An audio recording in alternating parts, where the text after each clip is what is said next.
এই জঙ্গিবাদের তত্ত্বটা আওয়ামী লীগের পুরনো নোংরা পলিটিক্স। এটাই তারা এখন বিদেশে মাটিতে বসে আবার নতুন করে করার চেষ্টা করছে। সেটা এখন ভারত অ্যালাউ করবে কি করবে না, আবারও আমি বলতে চাই, আই রিপিট, সেটা ভারত সরকারকে সিদ্ধান্ত নিতে হবে। এবং এটা এই জঙ্গিবাদের তত্ত্ব আন্তর্জাতিকভাবে, জাতীয়ভাবে আওয়ামী লীগের সময়ও মানুষ এটা বিশ্বাস করে নাই, আন্তর্জাতিকভাবেও সেটা কেউ বিশ্বাস করে নাই, এখনও এটা বিশ্বাসের তো প্রশ্নে ওঠে না। বাংলাদেশে এখন জনগণের সমর্থিত, জনগণের দ্বারা নির্বাচিত একটি সরকার আছে, জনগণের দ্বারা নির্বাচিত একটি বিরোধী দল আছে। এখানে কোনোভাবেই জঙ্গিবাদের কোনো প্রশ্নই ওঠে না। এটা আওয়ামী লীগের একটা পুরনো তত্ত্ব, আন্তর্জাতিক মহলে অ্যাটেনশন পাওয়ার জন্য এটা করা হচ্ছে। এবং মানবাধিকার, এখন যখন আওয়ামী লীগের মুখে গণতন্ত্র শুনতে হয়, আওয়ামী লীগের মুখে মানবাধিকার শুনতে হয়, তখন এটা অত্যন্ত হাস্যকর একটা ব্যাপার হয়ে দাঁড়ায় যে যখন চৌধুরী আলমকে গুম করেছিল, যখন ইলিয়াস আলীকে গুম করেছিল, যখন সুমনকে গুম করেছিল এবং তাদের মতো বহু লোককে গুম করেছিল, তখন মানবাধিকার কোথায় ছিল? হেলিকপ্টার দিয়ে ছোট ছোট বাচ্চাদেরকে গুলি করে হত্যা করেছিল জুলাই অগস্ট মাসে, তখন মানবাধিকার কোথায় ছিল? তো সুতরাং এগুলো তো হাস্যকর ব্যাপার। তো এগুলো আমরা পরিষ্কারভাবে বলতে চাই যে বাংলাদেশের জনগণ দল, মত, ধর্ম, বর্ণ নির্বিশেষে ইউনাইটেড আছে। কোনোভাবেই এখানে যে ফ্যাসিবাদ চলেছে গত 17-18 বছর, সেই ফ্যাসিবাদ আবার ফেরত আসুক, আবার এখানে ফ্যাসিবাদে উত্থান হোক, সেটা কোনোভাবে বাংলাদেশের জনগণ সেটা মেনে নেবে না। আমার প্রশ্ন দুইটা, আমি প্রথম প্রশ্নটা করতে চাই, সেটা হচ্ছে যে একটা স্টেবল পর্যায়ে ভারতের সাথে কত মনে হয়েছে, এই ঘটনার পরে আবার সম্পর্কটা আসলে নিচের দিকে চলে গেল কিনা? আগে আমি এই প্রশ্ন করি, পরে প্রশ্ন করব। একবারে দুটো করো।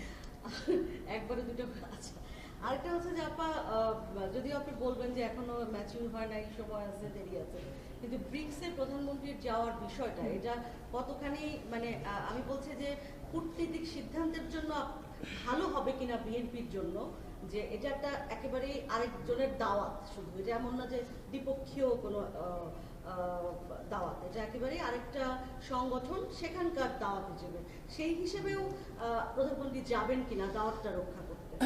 আচ্ছা, প্রথম প্রশ্নের উত্তর হচ্ছে যে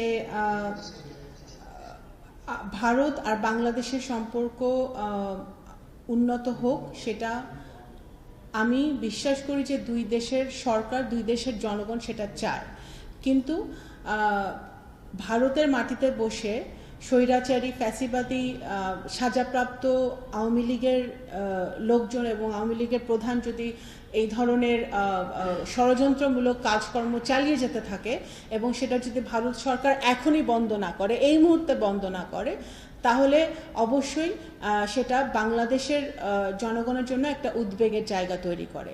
আমরা চাই যে আমাদের সম্পর্ক, ভারতের সাথে আমাদের অনেক ইস্যু আছে, আমাদের দুই দেশের দ্বিপাক্ষিক অনেক ইস্যু আছে, যেগুলো আলোচনার মাধ্যমে, ডায়ালগের মাধ্যমে, বৈঠকের মাধ্যমে সমাধান করতে হবে, সমাধানের প্রয়োজন আছে।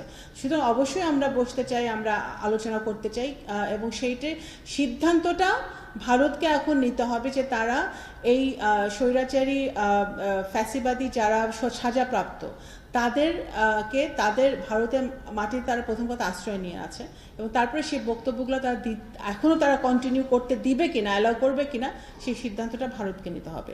দ্বিতীয় প্রশ্ন হচ্ছে যে ব্রিক্সে যাওয়ার ব্যাপারটা, যোগদানের ব্যাপারটা, অবশ্যই প্রথম কথা, এখন বর্তমানে বাংলাদেশ ইজ চেয়ারিং বিমস্টেক, এবং ব্রিক্স একটা মাল্টিল্যাটারাল বডি, যেখানে বাংলাদেশ একটা অবশ্যই একটা অংশগ্রহণ, একটা মাল্টিল্যাটারাল বডিতে অংশগ্রহণ করতে আগ্রহী। সেই হিসেবে মাননীয় প্রধানমন্ত্রী সেটা অংশগ্রহণ করবে কি না, সেটা ওনার ব্যস্ততা, ওনার সময় এবং ওনার সময় উনি বলে দিবে, এবং সিদ্ধান্তটা ওনার নিতে হবে, যে ওনার শিডিউলের উপর ডিপেন্ড করবে উনি যেতে পারবেন কি পারবেন না।